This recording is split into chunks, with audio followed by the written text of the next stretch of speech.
আসসালামু আলাইকুম ভিউয়ার্স, কেমন আছেন সবাই? আশা করি সবাই ভালো আছেন। বরাবর মতো আজ আবার চলে এসেছি নতুন একটা রান্নার ভিডিও নিয়ে। আজকে আমি তৈরি করব বাঁধাকপি ভাজি সাথে নতুন আলু। তো এর জন্য আমি প্রথমে বাঁধাকপি কুচি করে নিয়েছি, আর নিয়েছি কিছু নতুন আলু একটু বড় সাইজ করে কেটে নিয়েছি, একদম কুচি করে নিই। কিছু পেঁয়াজের ফুল, কিছু নতুন পেঁয়াজ, কিছু কাঁচামরিচ কুচি এবং একটা মাঝারি সাইজের রসুন কুচি। এবার চুলায় একটা প্যান বসিয়ে দিয়ে সেখানে 4 চামচ পরিমাণ সরিষার তেল গরম করে তার মধ্যে তেজপাতা ফোড়ন দিয়ে দিচ্ছি, আর দিয়ে দিচ্ছি হাফ চামচ সাদা জিরে। যখন এটা ফোড়ন হয়ে আসবে তখন এর মধ্যে মিশিয়ে দিচ্ছি পেঁয়াজের যে ফুলটা কেটে রেখেছিলাম, পেঁয়াজ কুলিটা, সেটা দিয়ে দিচ্ছি। দিয়ে হালকা হাতে নেড়ে সুন্দর করে কড়ার চারি সাইডে ছড়িয়ে দিচ্ছি। ছড়িয়ে দিয়ে মাঝখানে যে জায়গাটা ফাঁকা হয়েছে সেখানে রসুন কুচিগুলো দিয়ে দিচ্ছি। আমি একসাথে পেঁয়াজের কলি, রসুন সমস্তটাই সুন্দরভাবে একসাথে ভেজে নেব, এজন্য আমি এভাবে করেছি। তো এর পর্যায়ে আমি দেখুন যে কাঁচামরিচ কুচিগুলো করেছিলাম, মানে কাঁচামরিচটা একটু 4 ফালি করেছি, সেই কাঁচামরিচটা আমি দিয়ে দিচ্ছি। এখানে ভাজিতে যদি একটু কাঁচামরিচটা ভাজা ভাজা হয় তাহলে কিন্তু সেন্টটা ভালো আসে। আর দিয়ে দিচ্ছি একটা নতুন পেঁয়াজ কুচি। আর এই পেঁয়াজ কুচিটা অপশনাল, কেউ না চাইলে নাও দিতে পারেন, তবে আমি এখানে দিয়েছি। এতে পেঁয়াজটাও যেহেতু একটা আলাদা ভাজা ভাজা হবে, বেশ ভালো লাগবে। তো দেখুন আমি হালকা হাতে কিন্তু মাঝখানে রসুনটা নেড়ে দিচ্ছি এবং ধীরে ধীরে যখন এই রসুনটা কালার চেঞ্জ হয়ে আসবে তখন চারিপাশে যে পেঁয়াজের কলিগুলো দিয়েছিলাম সেগুলো, কাঁচামরিচ, নতুন পেঁয়াজ, সেগুলো হালকা হাতে নেড়ে দিচ্ছি।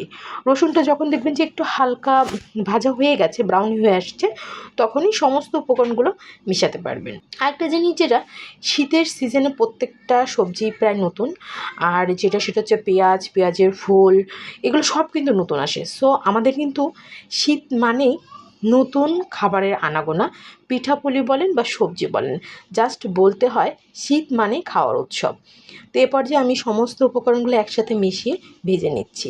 যখন দেখবেন যে পেঁয়াজের ফুলগুলোর কালার চেঞ্জ হয়ে এসেছে, সবুজ হয়ে এসেছে, তখন একটু বেশি সবুজ আর কি, তখন এর মধ্যে দিয়ে দিচ্ছি নতুন আলুগুলো।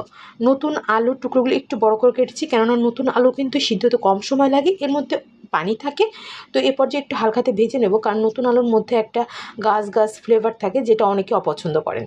তো ভেজে নিলে সেই ফ্লেভারটা থাকে না এবং একটা সুন্দর ফ্লেভার যোগ হয়, প্লাস খেতেও কিন্তু ভালো লাগে। এ পর্যায়ে যে আমি বাঁধাকপি কুচিয়ে রেখেছিলাম সেগুলো দিয়ে দিচ্ছি। দিয়ে আলতো হাতে সমস্ত কিছুর সাথে মিক্স করে নেব। মিক্স করে যখন সুন্দরভাবে মিক্স হয়ে যাবে তখন আমি এর মধ্যে লবণ যোগ করব। আমি কিন্তু এর আগে লবণ দিইনি, কারণ লবণ দিলে পেঁয়াজের যে ফুলটা আমি দিয়েছিলাম বা পেঁয়াজ কলিটা দিয়েছিলাম কুচি, সেটা থেকে কিন্তু পানি ছাড়তো এবং অনেক বেশি সহজেই নরম হয়ে চুপসে যেত। তো এই জন্য আমি দিইনি। তো এ পর্যায়ে আমি দেখুন লবণটা দিয়ে দিচ্ছি। আরেকটা জিনিস, যেটা বাঁধাকপি আপনি যতই ভাজেন না কেন দেখতে যাবেন যে আপনি কড়াই ভরে দিয়েছেন অথচ হয়ে যাবে অল্প একটু।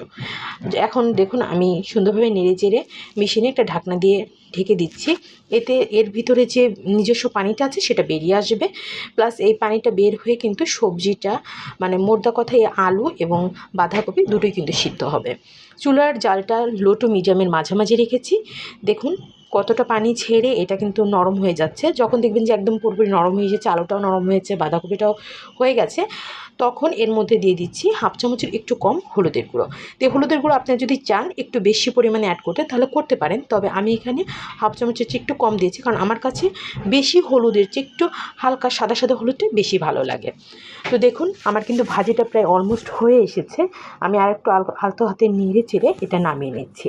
তো নামিয়ে পরিবেশন করে আপনাদের দেখাচ্ছি। এই তো তৈরি হয়ে গেল সুস্বাদু মজাদার বাঁধাকপি ভাজি। এটা রুটি বলেন, পরোটা বলেন বা ভাত বলেন, সব কিছুর সাথে অসাধারণ লাগে খেতে। আর আরেকটা কথা, শুকনো মরিচ যদি কেউ মুখে খেতে চান তাহলে ভেজে নিতে পারেন। আমি এখানে শুকনো মরিচটা ভাজিনি, এখানে শুধু এমনি রেখেছি। আর যদি পেঁয়াজ ফুল হয় তাহলে তার কথাই নেই, জাস্ট অসাধারণ। আপনি যদি আমার চ্যানেলে নতুন হয়ে থাকেন প্লিজ আমার চ্যানেলটাকে সাবস্ক্রাইব করে দেবেন, লাইক করবেন, লাইক করলে কাজ করার উৎসাহ পায়। আর যদি আপনি ফেসবুক থেকে দেখে থাকেন তাহলে প্লিজ আমার পেজটাকে ফলো দিয়ে রাখবেন, এতে অনেক বেশি উপকৃত হব। সবাই ভালো থাকবেন, সুস্থ থাকবেন। আজ তবে আসি, আসসালামু আলাইকুম।